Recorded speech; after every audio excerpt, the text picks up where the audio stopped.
하나님, 감사합니다. 세상을 이길 수 있는, 복되게 할 수 있는 비밀을 알게 해주시니 감사합니다. 그 배경을 24시 누리며 살 수 있도록 성령으로 충만하게 하여 주옵소서. 하나님의 말씀을 들을 수 있는 자, 하나님의 말씀을 듣고 믿는 자, 하나님의 말씀을 듣고 믿고 누리는 자, 모든 사람을 살릴 수 있는 축복을 누릴 수 있는 증인으로 세워주시니 감사합니다.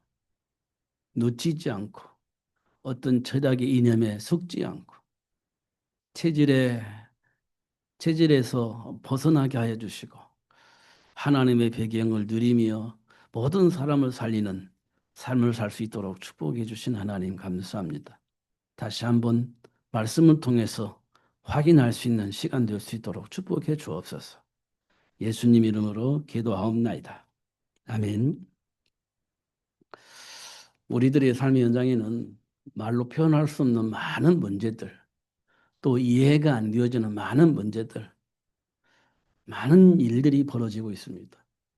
그래서 이제 만들어진 것들이 어떤 삶의 철학, 뭐 인문학 이런 것들이 우리 삶 속에서 나오게 되어집니다.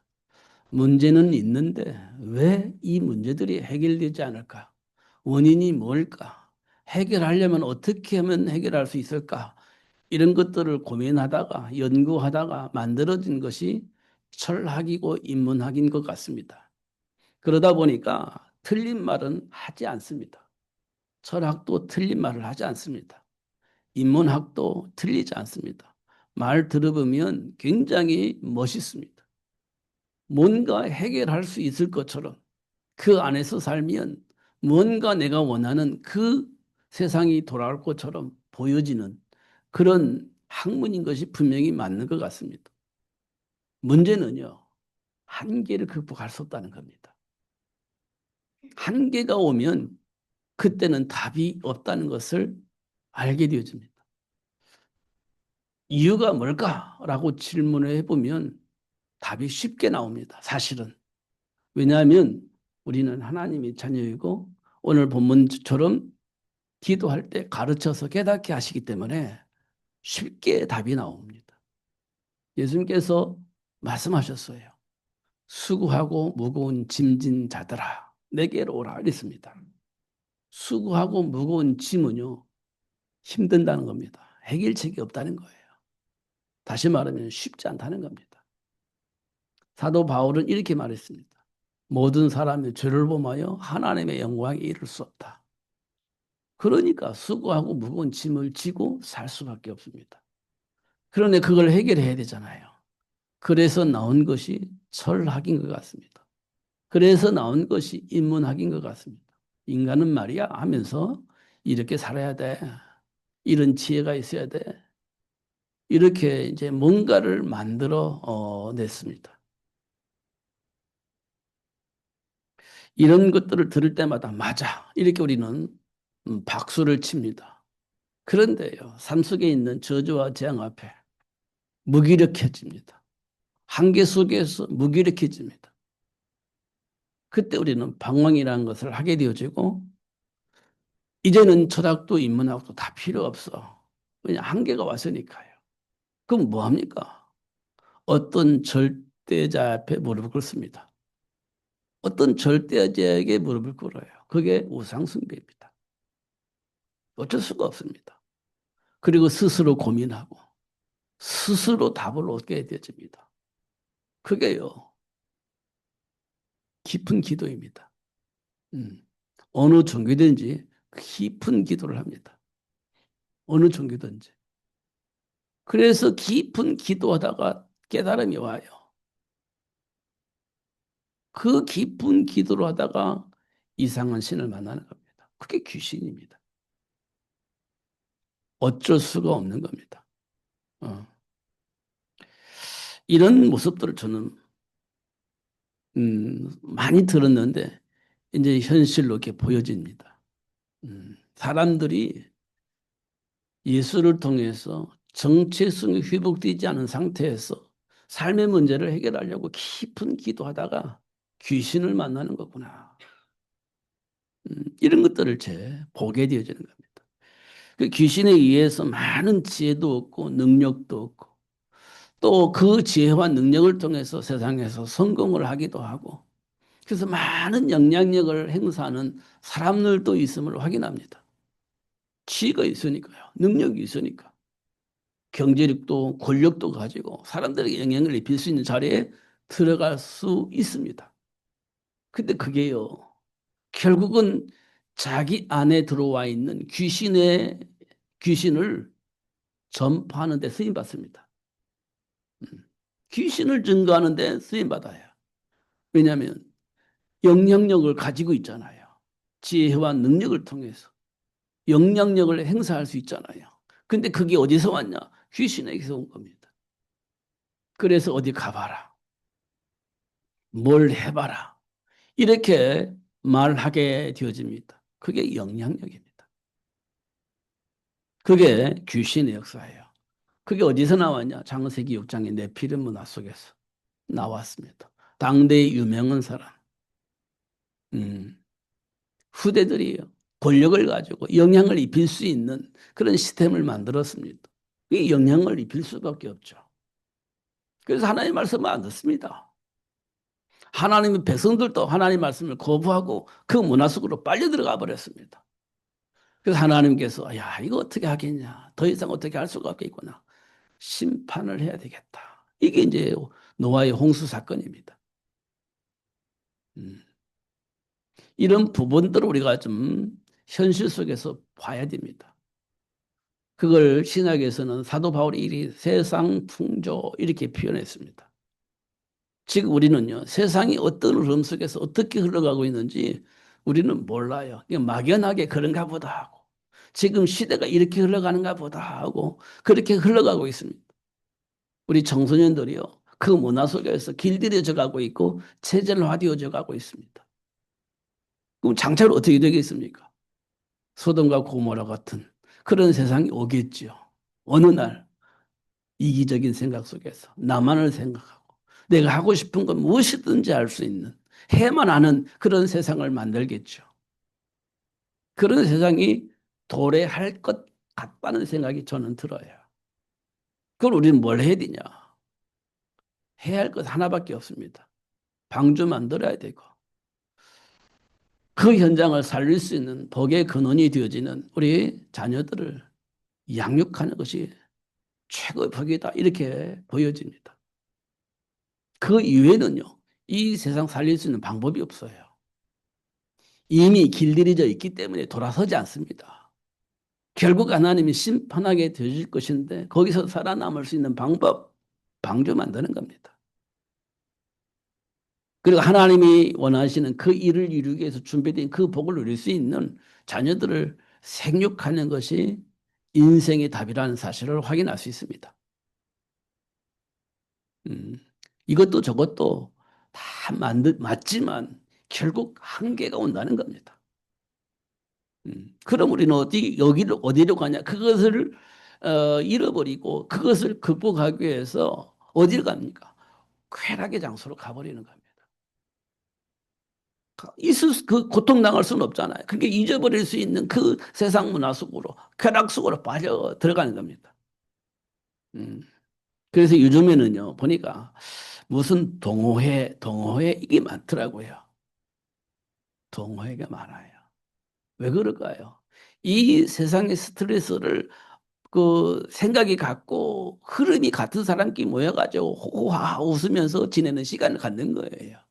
그때만큼은 평안할 겁니다. 그때만큼은 행복할 거예요. 왜냐? 같은 생각 속에 있는 사람들끼리 만나서 대화하고 즐기는 시간이니까 그때보다 행복한 시간은 없을 겁니다. 그래서 동호회들이 여기저기 많이 생기는 것 같습니다. 음. 그런데 그것도 어느 날 한계가 와요. 왜냐? 나도 모르게 무의식 속에 내 안에 있는 악이 나오기 때문에 그래요. 내 의도와 관계없이, 내 인격과 상관없이 내 안에 있는 악이 나와요. 그러면 그때 이제 또 한계가 오는 거거든요. 그럼 피할 길이 어디 있습니까? 없습니다.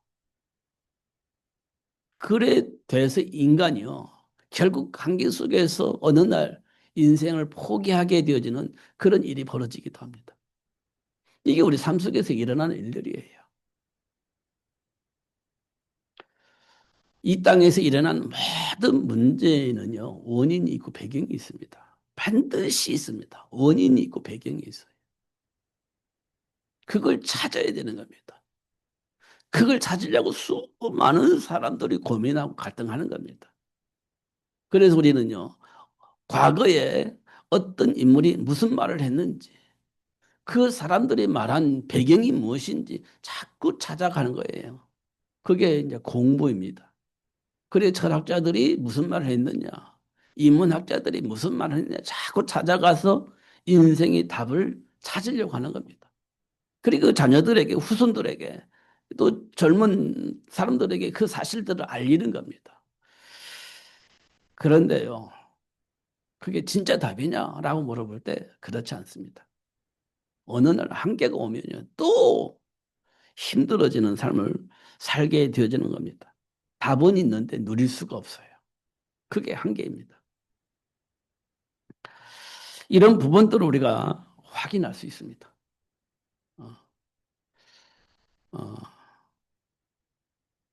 제가 어릴 때요, 학교에서 학교 가면 선생님들이 숙제도 내주고, 숙제를 안 해오면 매도 맞고, 그랬습니다. 저도 참 매를 많이 맞은 것 같아요. 음, 왜 숙제를 안 했냐라고 물어보면, 집에서 놀다 보면 숙제를 안 하잖아요. 놀다 보면, 친구들하고 신나게 막 놀다 보면, 이제 집에 와서 이제 저녁 먹고 하려고 하면 이제 피곤하니까 자요. 아침에 또 학교 가야 됩니다. 숙제 검사를 해요. 안 하면 어떻게 해요? 왜 안 했어? 매를 때리는 겁니다. 이 말은 숙제를 안 했기 때문에 때리는 것도 있지만요. 규모를 갖추도록 하기 위한 자극입니다. 삶의 규모를 갖추기 위한. 그때는 몰랐는데 지금 돌이켜 보니까 그때 선생님들이 삶의 규모를 만들어 주시기 위해서 해야 할 일을 해야 하고 절제해야 할 부분 절제하고 이런 것들을 우리에게 자극 주시려고 계속 그렇게 했던 것 같아요. 그러니까 때때로는요, 매도 필요해요. 그렇지 않으면 이 정신이요, 돌아가지 않습니다. 정신 차리지질 않아요. 매도 때려야 돼요. 그래서 정신 차리게 만들어야 됩니다. 아, 내가 잘못했구나. 어, 삶의 규모를 만들 수 있는 자극이 필요해요. 그게 어릴 때부터 뿌리 내린다는 것이 얼마만큼 중요하냐. 참 중요하다. 이렇게 보여집니다. 근데 그거를 하지 못하도록 지금 하고 있는 것 같습니다. 그거 해야 되는데 그거 하지 못하게 만드는 것 같아. 그럼 정신 못 차립니다. 그럼 내가 하고 싶은 거 절대 생각을 안 바꿔요. 그걸 보고 이기적이라고 합니다. 근데 요즘 우리 어린 아이들을 보면요. 굉장히 이기적이요. 그 생각을 절대 안 바꿉니다. 바꿀 수 있는 자극을 누군가가 주어야 되는데 안 돼. 말로 해서는 안 되는 겁니다. 그 자극을 줘야 되는데 그 자극을 주면 안 돼. 왜냐? 그 인격 모독이라는 거. 장차 망할 것은 누가 책임지니까? 자기가 책임져야 돼. 근데 그걸 누가 관리를 해주냐? 관리해 줄 수 있는 시스템이 없어요. 결국 망하는 겁니다. 소돔과 고모라가 망하듯이 망하는 날이 반드시 올 것이다. 그럼 우리가 뭐 해야 되냐? 자극을 줘서 바꿀 수 있는 시스템을 만들어야 된다. 누가? 교회가. 교회가 그거 해야 되는 겁니다. 그래서 바꾸는 하나님이 봐보세요. 얼마만큼 자극적이 있냐? 포로로 잡혀가 버려요. 노예로 잡혀가 버려요. 석국이 되어지게 만들어 버려요. 400년 동안 노예 생활하게 만듭니다. 막 계속 돌이킬 수 없는 자극을 줘요. 생각을 바꿀 수밖에 없는 자극을 계속 주는 겁니다. 완전히 망하게 만들어 버리기도 하고 완전히 자극을 합니다. 오직 하나님 바라볼 수밖에 없는 그런 영향을 입히는 것을 우리가 확인할 수 있습니다. 생각의 전환을 위한 겁니다. 우리도요, 생각의 전환이 필요해요. 우리 교회가 그러게 해야 되는데, 우리 교회도요, 세상 문화 따라서 그렇게 흘러가 보면 안 돼. 우리는 본래 인간의 모습으로 돌아갈 수 있는 자극이 필요한 겁니다. 그래야 세상을 바꿀 수 있습니다. 이게 우리에게 절대 필요합니다. 근데 세상은요, 그거 하지 못하게 만듭니다. 세상을 누가 통치하죠? 사탄이. 세상 임금이라고 표현했잖아요. 사탄이. 하나님이 주신 그 복을 누릴 수 없는 삶을 누릴 수 있도록 계속 그렇게 만들어가고 있습니다. 하나님은요, 생각을 전환시키기 위해서 자극을 하는데 그거 하지 못하게 만드는 겁니다. 이런 부분도 우리가 좀 깊이 묵상을 해야 됩니다. 그러면 되어집니다. 결국 이 축복의 시작은 가문으로부터 시작돼요. 다시 말하면 부모로부터 시작되어집니다. 결국 부모가 무슨 생각을 하고 있느냐, 무슨 삶을 가지고 있느냐, 이 일로 인하여서 우리 자녀들이 성공할 수도 있고 실패할 수도 있는 겁니다. 그게 가문의 영향력입니다. 하나님은 처음부터 그걸 우리에게 보여주고 있습니다. 처음부터. 세계를 복음할 수 있는 자녀를 생육하여 번성하여 땅에 충만하게 하라. 그렇게 얘기를 했습니다. 그 이유를 확인시켜 주시기 위해서 일어난 사건이 창세기 3장에서 선악과 먹는 사건이에요. 전혀 하나님과 상관이 없는 반대적인 개념으로 누군가가 와서 속여서 선악과를 따먹게 만드는 일을 하게 하는 것들을 확인할 수 있습니다. 그게 가문의 문제 시작입니다. 이 땅의 모든 문제의 시작이 거기서부터 시작됐습니다.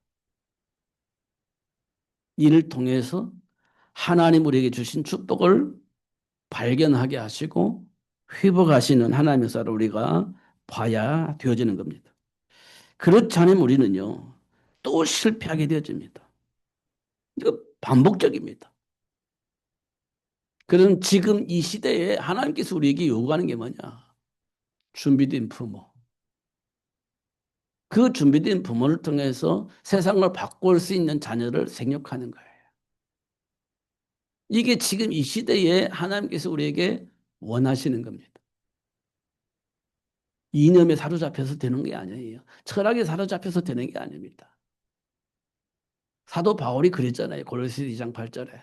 철학은 틀린 말은 아니지만 초등학문이다. 이렇게 표현했습니다. 그러면서 그리스도를 아는 것이 최고의 지식이다. 이렇게 표현했습니다. 그러면서 내게 능력 주시는 자 안에서 내가 모든 것을 할 수 있다. 이렇게 답을 썼습니다.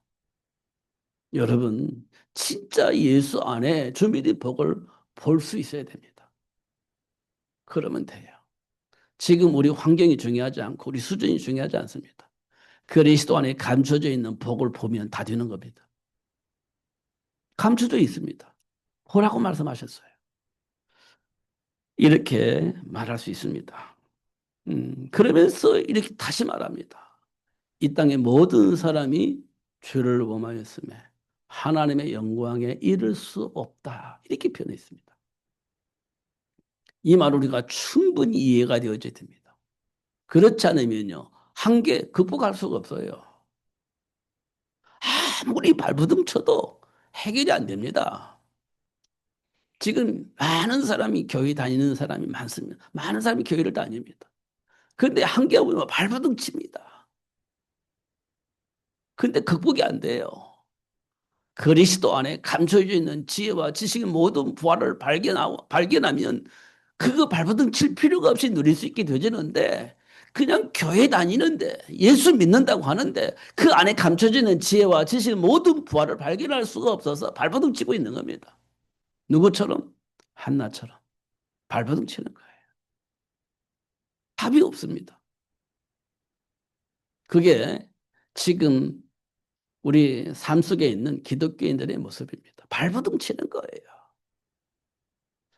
이런 것들을 우리가 확인할 수 있습니다. 그러니까요, 여기서 문제 터지고 저기서 문제 터지고 알고 보니까 장로님이고 알고 보니까 권사님이고 알고 보니까 목사님이고 막 그래요. 문제 터졌는데 알고 보니까 막 그런 거예요. 야, 왜 그랬을까? 음. 이게 이제 많은 기독교인들의 실망감 속에 있는 겁니다. 근데 잘 확인해 보세요. 뭐가 없었는지, 뭐가 놓쳐졌는지, 뭐가 비어져 있었는지 확인해 봐 보세요. 그리스도 안에 있는 준비된 축복을 못 본 겁니다. 누구처럼? 니고데모처럼. 누구처럼? 사도 바울처럼. 말씀 붙잡고 열심히 살아가는데 뭔가 빠져 있는 겁니다. 거듭남, 예수 생명, 예수 능력이 빠져버린 겁니다. 말씀은 있는데 예수 생명, 예수 능력이 빠져버린 겁니다. 그러다 보니까 여기서 터지고 저기서 터지고 알고 보니까 목사고 알고 보니까 장로고 알고 보니까 뭐 권사고 막 이런 일들이 벌어지는 겁니다. 이게 뉴스 되니까 막 기독교가 막 교회가 무시당하고 그런 상황이 벌어지는 겁니다. 그러면 지금 우리가 해야 할 일이 뭐겠습니까? 예수 생명, 예수 능력 찾아야 되겠죠. 예수님께서 왜 십자가에 박혀 죽으셨는지 그 이유를 내 삶 속에서 내 감정 속에서 찾아야 되겠죠. 이게 우리에게 굉장히 중요합니다. 아무리 소리쳐도 답이 없어요. 어느 날 한계가 온다니까요. 하나님과의 교제가 안 이루어진다면. 반드시 그런 일이 벌어지게 되어집니다.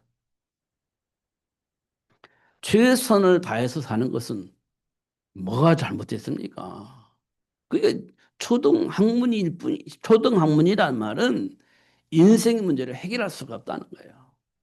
내 피를 문화가 우리 인생을 성공할 수 있는 상황을 만들어 갈 수도 있고, 자녀들을 훌륭하게 양육해서 영향을 입힐 수 있는 사람을 만들 수도 있고, 그렇다는 겁니다. 그러나 가장 근본적인 인간의 문제의 한계는 극복이 안 된다는 겁니다. 한계는 극복이 안 된다는 거예요. 그래서 사도 바울이 초등학문 이렇게 표현했어요. 왜냐? 자기가 그 안에 살아봤잖아요. 율법으로 흠이 없이 살아봤잖아요. 근데 진짜 답은 아니었다는 것을 예수를 만난 다음에 아는 거예요. 아, 그래서 그랬구나. 알게 된 겁니다. 하나님은 우리에게 그렇게 되어지도록 역사하실 것입니다. 우리가 삶 속에서 한계를 만나는 이유입니다. 극복할 수 없는 그 한계점을 만났을 때 하나님께서 우리에게 해주시고자 하시는 메시지입니다. 하나님 만나지 않으면 그 안에 준비된 복을 보지 못하면 결국 이렇게 되어진다는 사실을 우리에게 알게 하시고 그리스도 안에서 진짜 해방과 자유를 얻게 하시려고 하시는 하나님의 시간표 속에서 되어진다는 사실을 알게 하시는 겁니다. 하나님이 주신 인간을 알게 될 때 삶 속에 있는 하나님 준비한 복을 볼 수 있게 되어지고 그 복을 누릴 수 있는 답을 얻게 되어집니다. 그 답이 그리스도예요. 그리스도를 아는 것이 최고의 복이다. 사도 베드로가 주는 그리스도시요 살아계신 하나님의 아들이십니다라고 고백했을 때 예수님께서 하신 말씀입니다. 바요나 시몬아 네가 복이 있구나 이렇게 얘기를 했습니다. 그러면서 음부의 권세가 너를 이기지 못할 것이다. 그리고 하나님께 기도할 때 무엇이든지 응답하시고 역사하실 것이다. 이렇게 말씀하셨음을 확인할 수가 있습니다.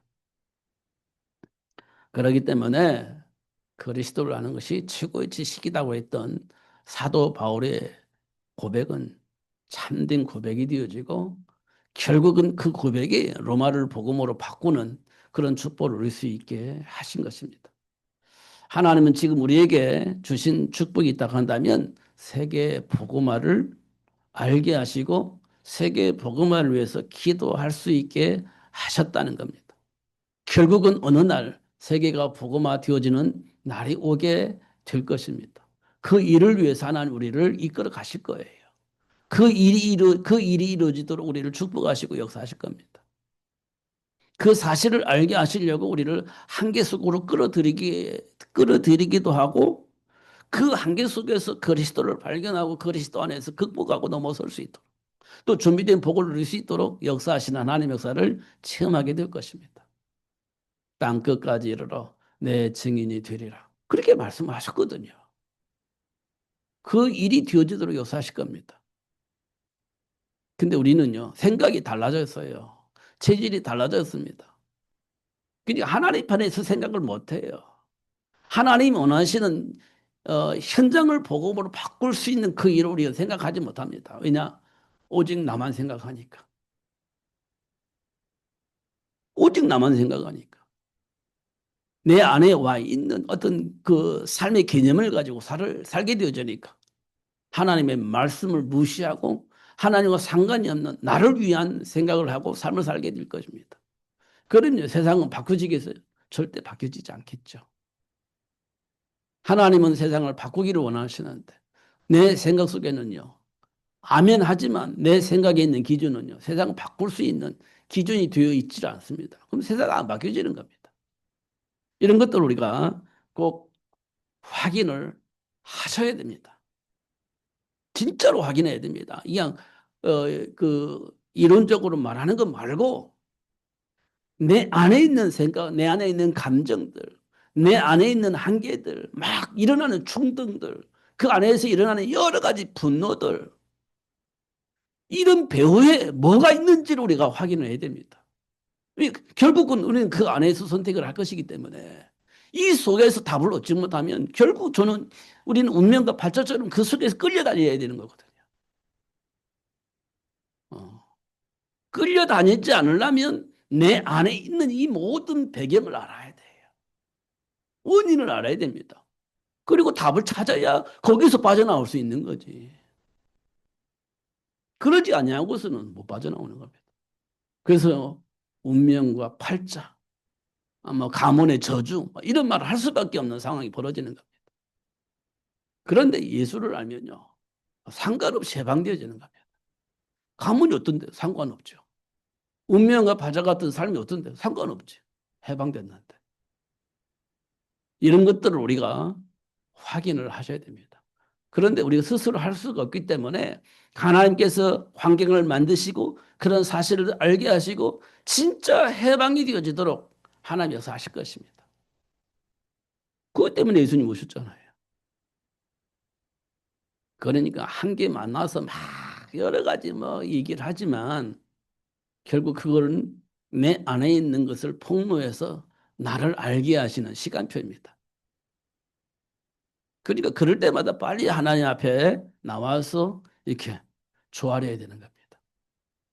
그래서 생각을 바꾸고 체질을 바꿔야 돼요. 우리가 이제 감정이 극히 되면 절대 그 생각 안 바뀌잖아요. 안 바꾸잖아요. 근데 우리가 진짜 고민을 해야 돼요. 하나님 앞에서. 내려놓으셔야 됩니다.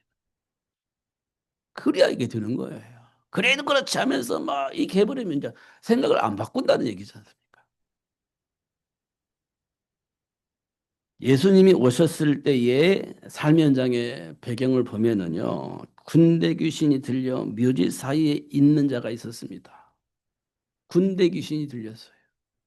근데 그 힘이 얼마나 막 강한지 쇠사슬로도 그 무엇으로도 그거를 제어할 수가 없었어요. 아무리 강한 쇠사슬을 먹고도 그걸 끊어버립니다. 제어가 안 돼.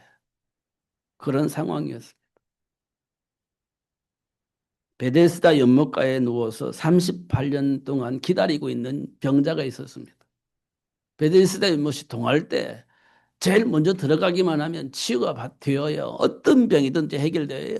그 사실을 알았습니다. 그때 베데스다 연못가에 누워 있었습니다.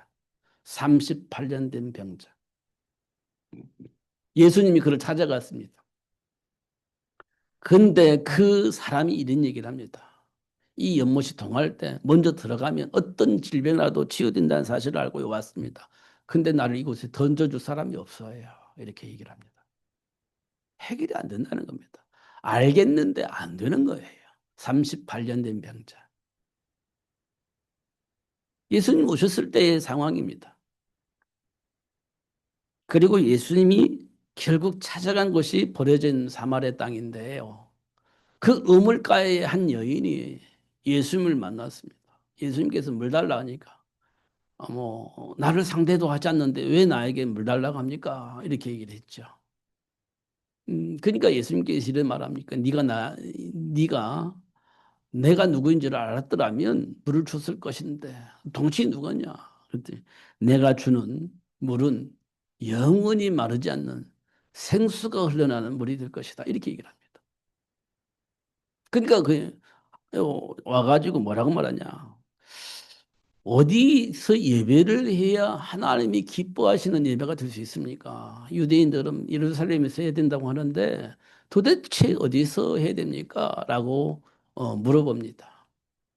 이때 예수님께서 예배하는 자가 어떻게 하면 좋겠냐? 아니야, 신령과 진정으로 예배하는 그 예배를 하나님이 받으신다. 예루살렘도 아니고 그 어디 장소도 아니다. 신령과 진정으로 하는 예배를 하나님이 받으신다. 이렇게 얘기를 합니다. 이게 버려져 있는 그 사마리아 땅에 하나님과 소통하고 싶어하는 갈급한 자가 있는 거예요. 그게 현장 속에 있는 겁니다. 예수님이 오셨을 때의 모습입니다. 현장의 모습, 사람들의 모습입니다. 이런 것도 우리가 확인할 수가 있습니다. 그러면서 예수님이 이 땅에 진짜 오신 이유는 뭐냐? 죄인을 부르려고 오셨다. 의인을 부르려고 온 것이 아니라 죄인을 부르려고 오셨다. 이렇게 말씀을 하고 있습니다. 그리고 하신 말씀, 율법을 폐하려고 온 것이 아니라 율법을 완전하게 하려고 오셨다. 이렇게 말씀을 하고 있습니다. 지금 복음에 대해서 말씀을 드리는 겁니다. 도대체 복음이 뭐냐? 율법을 폐하는 것이 아니라 율법을 완전하게 하려고 오셨다. 이렇게 말씀을 하고 있습니다. 그리고 예수님이 땅에 오신 이유는 뭐냐? 하나님이 우리와 함께 하시려고 오셨다. 이렇게 말씀을 하고 있습니다. 하나님이 우리와 함께 하려고. 그러면요, 율법이 완전해집니다. 그리고 죄인의 문제가 해결되어집니다. 이것 때문에 예수님이 오셨다. 이렇게 말씀을 하고 있습니다. 그런데요, 예수 안에 있는 속량과 은혜가 뭐냐? 죄를 범하여 하나님의 영광에 이를 수 없는 이 땅의 모든 사람들을 하나님의 자녀가 되는 권세를 주셨다. 예수님을 통해서. 이게 예수 안에 있는 속량과 은혜로 의롭다 하심을 얻은 자가 되는 비밀입니다. 우리 죄를 깨끗하게 하고 예수님께 나가는 게 아니라 죄인의 모습으로 예수님께 가는 거예요.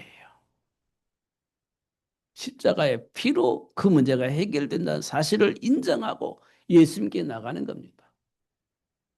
그로 인하여 속량함을 받고 하나님의 은혜로 의롭다 하심을 입을 수 있는 축복이 오는 것입니다. 히브리서 2장에 보니까 일생마귀에게 종로로 탈 수밖에 없는 우리입니다. 왜냐하면 우리는 죄의 싹슨 사망인데 우린 죄를 가지고 있어요. 근데 그 사망의 세력을 누가 가지고 있느냐? 마귀가 가지고 있어. 그러니까 내가 죄의 싹슨 사망이기 때문에 죽지 않으려면 어떻게 해야 돼요? 마귀 말을 잘 들어야 돼. 마귀 말을 잘 들어야 됩니다. 그래야 안 죽어. 왜? 죽음의 세력을 마귀가 가지고 있기 때문에. 근데 그 죽음의 결과를 얻을 수밖에 없는 배경을 내가 가지고 있어. 그게 죄이거든요. 하나님을 불신앙한 죄. 그걸로 인해서 내가 죽음을 맞이할 수밖에 없는 상황이 내게 있는 거예요. 그 문제를 해결하려고 예수님이 오셨어요. 그 문제 속에 묶여 있는 운명과 발자처럼 살 수밖에 없는 우리를 해방시켜 주시려고 예수님이 이 땅에 오셨습니다. 그래서 예수님께 나가면 죄의 문제가 해결되어지고 하나님께로부터 의롭다 하심을 입은 자가 되어지는 복을 누릴 수 있게 되어지는 겁니다. 예수님 오신 이유예요. 그래서 우리는 예수 믿는 겁니다. 그래서 예수 믿는 거예요. 예수를 만나기 전에는, 알기 전에는 우리는 세상의 풍조를 따르는 본질상 진노자녀였습니다. 본질상 진노자녀였습니다. 그런 우리를 위해서 예수님이 오셨고 그런 우리를 해결해 주신 겁니다. 여러 세대에 예수가 그리스도로 우리들의 모든 문제를 해결해 주셨음을 선전하게 하시려고 하나님 우리를 부르셨어요. 그래서 우리가 예수님께 나가면 속량함을 입고 하나님의 은혜로 어렵다 하심을 얻은 자가 되어주는 복을 누릴 수 있게 되어주는 겁니다. 우리가 얼마나 깨끗하면 되겠습니까? 그거는요, 이루어지지 않는 질문이에요. 답이 없는 질문입니다. 있는 그대로, 우리 모습 그대로 예수님께 나가는 겁니다. 왜 나갑니까? 예수님께서 있는 우리들의 모습 그대로를 내버려 두지 않고 치유하고 회복하기 위해서 예수님이 십자가에 박혀 죽으셨다는 사실을 알고 있는 모습 그대로 가는 거예요. 이걸 우리는 믿음이라고 합니다. 믿는 자에게는 표적이 따른다고 했죠. 그렇습니다. 영접하는 자, 곧 그 이름을 믿는 자들에게는 하나님 자녀가 되는 권세를 주셨다. 이렇게 말씀을 하고 있습니다. 꼭 확인하셔야 됩니다. 아, 그렇구나. 영적 배경을 꼭 확인해야 돼요. 볼 수 있어야 됩니다. 그러면 여러분 진짜 은혜를 입은 자이고 해방받은 자이고 하나님의 자녀의 신방것을 누릴 수 있는 축복이 이미 여러분에게 와 있음을 확인할 수가 있습니다. 삶의 현장에서 만난 문제는 주어진 축복을 발견하는 시간인데 세계의 복음화를 방해하려고 만들어낸 삶의 문화가 있습니다. 지금 우리 삶 속에 흐르고 있는 문화입니다. 그 문화는요, 세계 복음화를 위해 역사하시는 하나님 역사를 방해하려고 하는 겁니다. 삶의 문화는요, 세계 복음화를 방해하려고 하는 사단이 만드는 작품이라는 겁니다. 세상 풍조를 통해서 역사하는 악한 영, 이렇게 우리가 듣잖아요. 근데 우리 거기에 길들여져 있습니다. 그러면 사람이 하나님의 말씀을 잘 안 듣죠. 우리는 세상 문화에 길들여져 있고 그게 인생이라고 생각을 하니까 그 속에 계속 살아가고 있는 겁니다. 그 생각에서 한치도 양보가 없습니다. 양보가 없습니다. 생각이 삶의 변화가 일어나지 않습니다. 그러면서 우리는 예수 믿는 사람이라고 얘기를 하는 거예요. 생각은 변화가 일어나지 않는데 예수 믿는 사람. 하나님이 인도하시고 역사하시는데 인도도 안 받고 하나님 역사 속에 있지도 않는데 나는 예수 믿는 사람 이렇게 얘기를 하는 겁니다.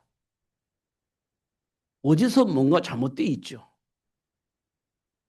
어디선가 뭔가 잘못되어 있는 겁니다. 성령은 가르쳐 깨닫게 하시고 돌이켜서 하나님과 함께한 삶을 누릴 수 있도록 역사를 하고 계시는데 우리는 내 생각과 내 감정과 내 생각은 하나도 안 바꾸고 그렇게 살고 싶어 하는데 예수 믿는 사람이요. 그 기도하는 사람이에요 또. 그런데 변화가 안 일어납니다. 뭐가, 뭐가 문제입니까? 확인을 꼭 하셔야 됩니다. 꼭 확인하셔야 됩니다. 이거는요, 예수 믿고 안 믿고가 중요한 게 아니라 내 생각과 삶이 바뀌어야 되는 겁니다. 근데 예수를 통해서만 그게 가능하다는 거예요. 오직 예수. 여기서 말을 하는 겁니다. 성공의 삶과 후대를 준비하는 삶의 문화. 너무 멋있잖아요. 이 세상의 모든 사람이 이렇게 살고 싶어 하는 겁니다. 안 돼서 문제지. 모든 사람이 꿈꾸고 있는 겁니다. 이게 지금 이 땅에 흐르고 있는 삶의 문화입니다. 그렇기 때문에 이 생각 때문에 하나님과의 관계 속에서 잘 이게 소통이 안 되는 겁니다. 하나님과 소통이 안 되는 이게 우리 안에 있기 때문에 그래요. 이게 있기 때문에. 내가 원하는 것을 할 수 있게 하는 삶의 문화가 있습니다. 내가 원하는 건 무엇이든지 다 하도록 만드는 세상의 문화가 있습니다. 그런데 그걸 접고 하나님의 말씀 안에 무릎 꿇어야 된다라고 생각을 하면 그거 안 되게 돼 있죠. 내가 하고 싶은 건 마음대로 다 하면서 살았으면 좋겠는데 그거 하지 말고 하나님과 함께하는 삶을 살아라. 그 하나님의 말씀을 거부하게 되는 거죠. 이게 우리 안에 있는 거예요. 잘 생각해 보시기 바랍니다. 내 거는 절대 양보가 안 돼요. 내 체질은 절대 양보가 안 돼요. 나는 죽어도 나는 내가 하고 싶은 거 해야 돼. 이렇게 되어지는 겁니다. 이 문화가 지금 내 안에 있는 겁니다. 이게 누가 만드는 거냐? 사단에 의해서 만들어진 문화다. 결국은 위기가 오고 한계가 오거든요. 결국은 그럼 뭐 합니까? 우상 숭배하죠. 해결해야 되니까. 넘어서야 되니까. 결국은 우상 숭배하는 겁니다. 그거 보고 우리는 종교 생활이라고 합니다. 이게요, 전통 문화로 뿌리 내려져 있어요. 전통 문화로. 우리나라는 전통 문화가 불교고요. 우리나라의 전통 문화는 유교입니다. 이게 모든 사람 안에 뿌리 내려져 있습니다. 이 전통 문화예요.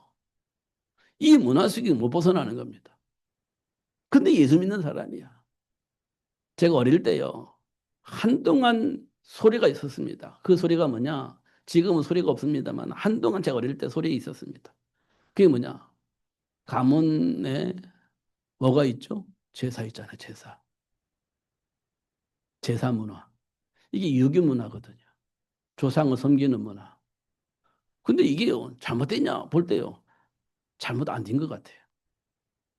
조상을 섬긴다는데 뭐가 잘못됐습니까? 이렇게 생각하면요, 잘못된 게 아니에요. 야, 이게 맞냐, 맞냐. 수많은 기독교인이 갈등했습니다, 제 어릴 때. 그래서 여의도 순복음교회 목사님이요, 제사는 우상숭배 아니다. 이렇게 한번 말해놓고 기독교 단체 이단으로 정죄받았죠. 그분이 정규 목사님이에요. 조영기 목사님이십니다. 이게 뭐 성도들이 갈등하니까 조상 숭배는 거야. 그거 우상 숭배 아니야. 이렇게 말을 했다가 이단으로 정죄받았었습니다. 근데 이분이요, 회개하고 이렇게 해가지고 풀었죠.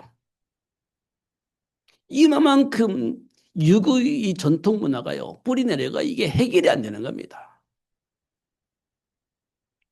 근데요, 이방인의 제사는 귀신에게 하는 거라고 성경에 못 박아 놔 버렸어요. 근데 그런데도 불구하고 우리 마음에서 이게 해결이 안 돼요. 우리 마음에는. 이만큼 강력한 힘을 가지고 역사하고 있습니다. 그게 세상 풍조입니다. 사단에 의해서 만들어진 문화입니다. 이런 것도 우리가 꼭 확인해야 됩니다. 근데 이게 이제 막 그런 거나 하고 막 이게 이해 안 되는 상태에서 막 어거지를 쓰면 이제 싸움이 생기는 거예요. 우리는 뭘 해야 돼? 그 사람의 배경을 이해하고 좀 기다릴 수 있어야 됩니다. 충돌을 하면 안 돼요. 우리는 가진 자이기 때문에 이해하고 수용할 수 있어야 돼요. 그걸 기다려야 되는 겁니다. 이게 중요한데 우리는 이제 알았으니까 막 계속 밀어붙이고 충돌이 생기면 안 된다는 거예요. 그러면 모든 것이 다 막혀버리는 겁니다. 이런 거 우리가 확인할 수 있습니다. 언약을 통해 정체성을 알고 누리도록 역사하시는 하나님의 역사 속에서 노아가 방주를 만들게 된 진짜 배경이 뭘까요? 하나님이 주신 말씀을 거부함으로 돌이킬 수가 없는 하나님께서 노아에게 내가 홍수로 심판할 거야라고 하는 메시지를 주었는데 그 말을 알아들은 겁니다. 그냥 방주 만든 게 진짜 배경은 홍수가 내릴 것이다. 하나님이 심판하실 것이라는 그 말을 알아들은 겁니다. 그래서 노아는 방주 만든 거예요. 여러분이 세계 복음화라고 이 단어를 여러분이 진짜 알아들으면요, 우리 생각과 삶이요, 세계 복음화로 가기도 있습니다. 노아가 방주 만들듯이 우리는 세계 복음화, 예수 생명, 예수 능력을 전달하는 그 일에 우리 생을 드릴 수 있습니다. 진짜 알면. 그게 진짜 복음이고 진짜 전도입니다. 아브라함이요, 소돔과 고모라에 가서 복음 전했잖아요. 네. 하나님께서 이 소돔과 고모를 멸망시키겠다고 약속을 하셨고 그 사실을 믿었던 아브라함은요, 소돔과 고모라에 가가지고 하나님께서 멸망시킨다고 했다. 하나님께 돌아와라. 이걸 얘기한 거예요. 이게 진짜 복음입니다. 진짜 전도예요. 그걸 한 겁니다. 사도 바울이 현장에 복음을 전하는 중직자들을 세웠잖아요. 보고자, 동역자, 식조인, 사랑하는 자, 친척, 여러 중직자들이 현장에 딱 박아놨습니다. 박아놨어요. 왜 그랬을 거예요? 진짜 이유는 뭘까요? 로마 복음화 때문에 그랬습니다. 현장 복음화 때문에 그랬어요. 그게 진짜 이유입니다. 제가 요즘 고민이 많아요. 야, 어떤 것이 맞냐, 어떤 것이 틀리냐, 참 힘들어요. 현장에 제 가면 목사님들 만나는데요. 어떤 목사님이 자랑을 해요. 진짜 자랑. 이야, 막 이거 속으로. 그래서 뭐 어떻다고 뭐 그래요. 근데 속으로 내심에는요. 야, 좋겠다. 이런 생각이 드는 거예요. 음, 막 자랑을 해요. 근데 한 번 더 생각해 보면 그래서 그게 하나님과 무슨 상관이 있는데 하나님이 주신 배경과 무슨 상관이 있는데 그게 진짜 복이고 어떤 것이 진짜 복인데 이런 생각을 막 하는 거예요. 진짜 무슨 자랑을 하냐면요. 어떤 집사님이 이렇게 막 카드를 주고 마음껏 쓰세요. 이렇게 했다는 거예요. 그래서 막 마음껏 썼다. 막 이렇게. 그리고 그래 좋겠다. 이제 속으로는 했는데요. 또 다음날 만나가지고 야 우리 뭐 어떤 분이 뭐 한 달에 뭐 11조를 몇백만 원 한대. 그래서 어쩌라고 뭐 이렇게.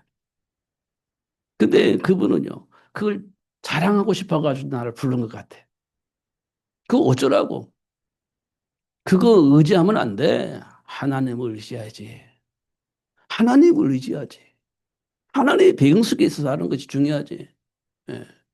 많은 돈 있는 사람 얼마든지 할 수 있지. 그런데요. 그게 진짜 하나님이 원하시는 일인지 아닌지는 우리는 나중에 봐야 돼. 예, 속으로 그렇게 생각했습니다. 어거지를 쓰면서. 근데 육신적으로 보면 조금은 생각이 그랬었습니다. 근데 중요한 것은요, 그게 중요한 게 아니에요. 예수 생명을 알고 예수 생명을 누리는 게 중요한 겁니다. 아, 살했다고 과부는 먹을 것이 없는데요. 하나님 원하시는 일을 했습니다. 진짜로 했잖아요. 어. 일곱 개의 귀신 들린 막달라 말에는요, 진짜 하나님이 원하시는 일을 자기 모든 걸 다 드렸거든요. 그게 중요한 겁니다. 어, 그잖아요. 막 의식적으로 살면서, 막, 이렇게 땅을 팔아서 헌금하다가 죽은 사람 있잖아요. 죽은 사람 있잖아요. 아나니아와 삽비라. 그런 사람이 되면 안 되는 겁니다. 하나님 앞에서. 우리가 코람데오 이런 말 하잖아요. 하나님 앞에서. 진짜 하나님 앞에서 깊이 묵상하면서 인도받는 것이 굉장히 중요하다. 이렇게 우리가 확인할 수가 있습니다.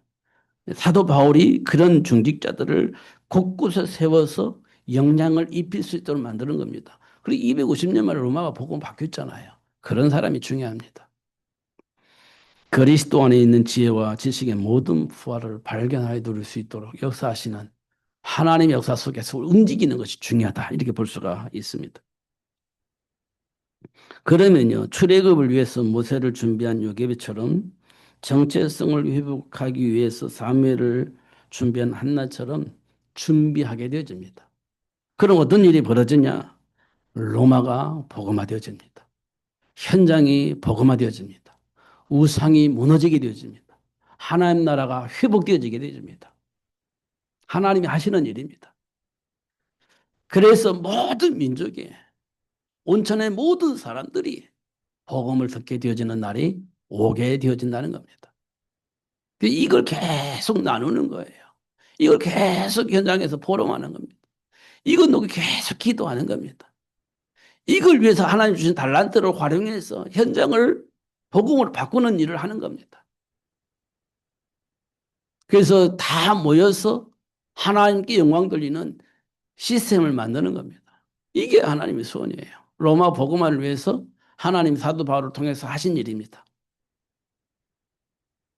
하나님의 자녀가 되는 권세를 주신 이유, 그 복을 누릴 수 있도록 하나님 우리에게 주신 축복, 이 사실을 다시 한번 확인하시고 그 복을 누리면서 승리하시는 여러분 되시기를 예수님으로 축복합니다. 환경이나 배경에 속지 마시고 하나님 주신 복을 누리면서 승리하시기를 바랍니다. 기도하겠습니다. 하나님 아버지 감사합니다. 오늘도 최고의 복을 주시고 알게 해주셔서 감사합니다. 결코 속지 않도록 성령으로 충만하게 하시고 말씀하신 대로 가르쳐서 깨닫게 하시고 생각나게 하셔서 하나님의 배경 속에서 삶을 누릴 수 있도록 축복해 주옵소서. 역사하여 주옵소서. 예수님 이름으로 기도하옵나이다. 아멘.